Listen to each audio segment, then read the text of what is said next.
हे समोरचं माझं हापूसचं झाड आहे, त्याच्या पुढे एक झाड आहे. आता मी आंबा उतरायचा म्हणतोय. आता आंबा उतरायला मला शक्य नाही वर चढणं झाडावर. झाडाच्या फांद्या लहान असतात आणि मोडली बिडली भीती असते. म्हणून मी आता देशी जुगाड, त्याला आमच्याकडे झिलनी म्हणतात, तुमच्याकडे काय काय म्हणतात काय माहीत नाही. हा मी 6 mm चा बार घेतला आहे आणि त्याला एक पट्टी अशी वेल्डिंग मारून आणलेली आहे. आणि ही पोतशी ह्याचं असतं, घरातले पिशवी प्लॅस्टिकची खाद्याची हे असतं ते, त्या बारला सगळं शिवलेलं आहे. आणि इथं एक मी काठी बांधली आहे बघा ही, आणि इथं एक हुक केला आहे असा, म्हणजे हे असं ओढलं तर सटकू नये म्हणून. आणि त्याला मी हे बांधलेलं आहे बघा, दोरीनं बांधून घेतलं आहे. आता आंबे कसे उतरायचं तुम्हाला दाखवतो मी. अहो काय मग आंबा उतरायला लागलोय. उंची झाडाची जवळजवळ एक 25 ते 30 फूट आहे. अहो काय एवढ्या उंचीपर्यंत जातं हे. अहो काय एवढ्या उंचीपर्यंत जाते. आता आंबे उतरतोय बघा मी. अहो का हे आंबा एक उतरला बघा, 2 उतरले, 3 उतरले. अहो का हे 4 आंबे उतरले बघा. हे 4 आंबे उतरले. तुम्हाला दाखवतो मी जिन्नीत बघा कशा आलेत. ॲक्च्युली आंबा हा असा देठासकट निघाय पाहिजे, पण तो देठासकट निघत नाही. काय वेळेला बघा हे चीक जाता कामा नये, पण शक्य नाही आता हे अशा सिस्टीमनं उतरणं. कारण झाडाची उंची 25 फूट 20-22 फूट उंची आहे. ढाळ्या लहान आहेत, पडू शकतो माणूस. म्हणून आपण हा आंबा असा उतरला आहे बघा. हो का हे 4 आंबे उतरले. ते आंबा आता पिकवायचा कसा, झाडावरचा उतरला पण आता त्याला आडी कशी लावायची. आडी लावण्याच्या खेडेगावामधली पद्धत आहे, डायरेक्ट भुईवरती पिंजरण हातरतात आणि त्याच्यावरती आंब्यांच्या ओळी मांडून घेतात, त्याच्यावरती पिंजरण झाकतात आणि मग तुम्ही ते पोत्यानं वगैरे असे झाकून घेतात बारदानानं, आणि अशी आडी लावली जाते. दुसरी एक पद्धत अशी आहे की ती बॉक्स पेटीमध्ये पिंजरण लावतात, त्याच्यामध्ये पेपर हातरतात. ह्या सगळ्यांचा उद्देश एकच आहे, फक्त हे आंब्यामध्ये जे एन्झाईम्स आहेत, म्हणजे जे चीक जाऊ नये. म्हणजे तुम्हाला सांगितलं मी, आंबा हा देठासकट उतरायला पाहिजे. पण आता काही देठासकट आहेत, काही असे म्हणजे देठ मोडलेले आहेत. पण त्यातला जे चीक आहे तो जाऊ नये, कारण चीक गेला तर आंब्याचा गोडपणा कमी राहतो. आणि देठासकट जर तुम्ही हे केला, पक्व केला, म्हणजे पाडाला गाठला, तर तो व्यवस्थितपणे पिकतो पण गोड पण लागतो. आता मी तुम्हाला देशी पद्धतीच्या आडी 2 पद्धतीच्या, एक पेटी बॉक्समध्ये घालता येते आणि दुसरी गोष्ट तुम्ही भुईला हातरून पिंजरानावर किंवा गवताच्या ह्याच्यावर ते एक आंबा पिकवला जातो. आता तिशी बऱ्याचशाच गोष्टी अशा आहेत की मी काय करणार आहे, मी तुरटीचं पाणी आणि हळद ही पाण्यामध्ये मिक्स करणार आहे संध्याकाळी, आणि हे आंबे स्वच्छ धुवून घेणार आहे, देठ न मोडता. जे जे मोडलेत ते मोडलेतच. आता मला शक्य नाही वर झाडावर चढणं, म्हणून जे असे हिसकं मारून मी काढलेलं आहे झिलनीनं. आणि ते आता मी पक्व म्हणजे पाडाला घालताना, म्हणजे आडी घालताना आमच्याकडे कार्टून बॉक्स असतात, त्या कार्टून बॉक्समध्ये पेपर हातरणार, त्याच्यामध्ये ओळीनं आंबे हळदीच्या पाण्यात आणि तुरटीच्या पाण्यामध्ये स्वच्छ धुवून घेणार आणि आडी लावणार. त्यानंतर पेपरनं पॅक करून घेणार. पॅक काय करायचे तर ह्या आंब्यामधलं जे एन्झाईम्स आहे हे पूर्णपणे हवेनं लॉक राहावं, आडीमध्ये बाहेरची हवा जाऊ नये आणि आडी लवकर पिकली जाते, म्हणून ही पूर्ण पॅक करायची असते. आता हे कार्बाईड वगैरे आम्ही काय वापरणार नाही, हे इथिलीन ते त्यासलं काय आपण ह्या आंबे पिकवताना वापरणार नाही, कारण त्याचे दुष्परिणाम वाईट आहेत, हे सगळ्यांना आपल्याला माहीतच आहेत. आपला देशी आंबा जसा पिकवतो आम्ही तसाच पिकवणार हा आंबा.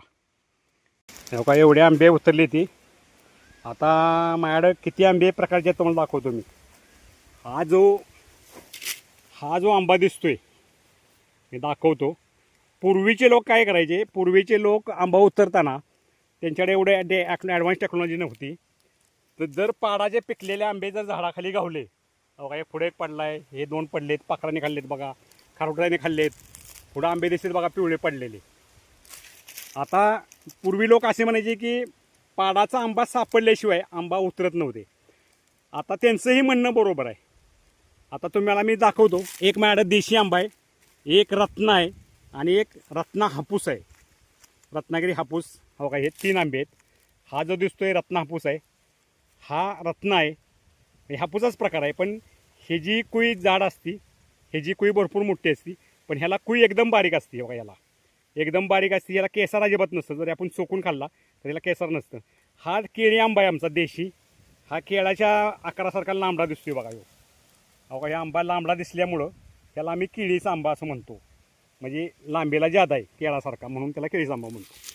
आता पाडाला लागलाय कसा ओळखायचा, तर हे जे पांढरे स्पॉट दिसतात बघा, अहो का, हे पांढरे पांढरे जे स्पॉट दिसतात बघा, टिकल्या टिकल्या बारीक दिसतात का पांढऱ्या, ह्याच्यावरून सुद्धा ओळखू शकतो आपल्याला पाडायला लागलाय. दुसरी गोष्ट अशी आहे की इथं देठाबशी हा पूर्ण डबरा पडलेला असतो. तुम्हाला दाखवतो मी देठासकट आंबा काढलेला. हो का, हा देठासकट आंबा काढलेला आहे बघा. हो का, हा आंबा देठासकट काढलेला आहे. हा जो पोर्शन दिसतोय, मी तुम्हाला काठीन दाखवतो आता. हा जो पोर्शन दिसतोय हा पूर्ण डबरा पडलेला आहे बघा, हा डबरा पडलेला आहे. दुसरी गोष्ट तुम्हाला मी पांढरे स्पॉट, आता ह्याला पण पांढरे स्पॉट आहेत बघा. हो का, हे पांढरे पांढरे बारीक टिकले दिसतात तुम्हाला बघा, आहे का. पांढरे जे टिकले दिसतात ह्याचा अर्थ ते पाडायला लागला आहे. चौथी गोष्ट अशी आहे की हा पूर्ण भाग डबरा पडलेला असतो आणि खालचं जी हे टोक आहे बघा, हे टोक दिसतंय बघा, पोपटाच्या चुचीसारखं टोक आलेलं असतं इथं, त्याला म्हणायचा पाडायला लागला आहे आंबा. हे 4-5 गोष्टी तुम्हाला मी सांगितल्या. दुसरी एक सोपी पद्धत मी सांगतो मला पाडायला आंबा कसा लागला आहे. तर हा आंबा बुडतोय का बघूया पाण्यात. हो का, हा आंबा पाण्यात बुडतोय का बघूया. पूर्ण बुडला बघा, आहे का. फक्त देठच वर राहिला, नाही तर बाकी सगळा आंबा हा बुडलेला आहे का. हा आंबा पूर्ण बुडला आहे म्हणजे हा पाडायला लागला आहे, बरोबर. आता हा रत्ना आहे बघा, रत्ना पाडायला लागला आहे का बघूया. हा रत्ना मोठा आंबा आहे, हा पण पूर्ण बुडला बघा, पूर्ण पाण्यात बुडलेला आहे, पूर्ण पाण्यात बुडलेला आहे म्हणजे हा पण पाडायला लागलेला आहे. आता बघूया आता हा देशी आंबा बघूया.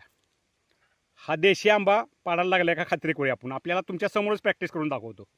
अहो का, इथं आता हा जो पोर्शन आहे वर तरंगतोय बघा आंबा, म्हणजे चौथा हिस्सा आंबा हा पाण्यात तरंगतोय. याचा अर्थ हा पूर्ण पाडायला लागलेला नाही. तुम्हाला हा आंबा पिकणार, पिकायला नाही पिकणार, पण त्याची गोडी कमी लागणार. आणि हो काय, वर तरंगतोय. हे 2 आंबे तुम्हाला पाण्यात तळाला गेलेले दिसले आणि हा आंबा वर राहिला आहे. हा मी तुम्हाला प्रॅक्टिससाठी, हा आंबा उतरायला अजून वेळ आहे, हा मी उतरणार उशिरा. पण आत्ता ही हापूसची जी टेक्नॉलॉजी आलेली आहे, हापूस आंब्याची, कलमी आंब्याची, त्या आंब्याची पद्धत ही शास्त्रीय पद्धतीने मान्य केलेली आहे तुमच्यासमोर. आणि हे समोर जे झाड दिसतंय हे हापूसचं आहे आपल्याला. पण यात काय वेळा कसं होतं की महवर हा एका दिवशी निघत नसतो. म्हणजे काही डाळ्यांना लवकर निघतो, काही डाळ्यांना उशीर निघतो. म्हणून हापूस आंबा हा उतरायला मागं पुढं राहतो. म्हणजे पक्व आंबे ओळखायचे कसे खाईनच. हे आता उंची झाड आहे माझं. आता हे बारीक बारीक जे आंबे दिसतात तुम्हाला इकडं, ते मी उतरणार नाही, कारण त्यांना त्या डेऱ्यांना मोहर हा उशिरा निघालेला आहे. 1-15 दिवसानं बघा हे पुढे दिसतात आंबे, हे छोटे आंबे आहेत आणि आकारानं पण लहान आहेत आणि त्यांचं पोट वगैरे असा कर्व झालेला नाही. खाईनं आपल्याला ओळखतोच आंबा, पण ते उतरणार नाही. मी अजून एक 10-12 दिवसानं काही ठराविक आंबेच आज उतरणार आहे बघा या आंब्याची. बघा हे फळमाशी बघा,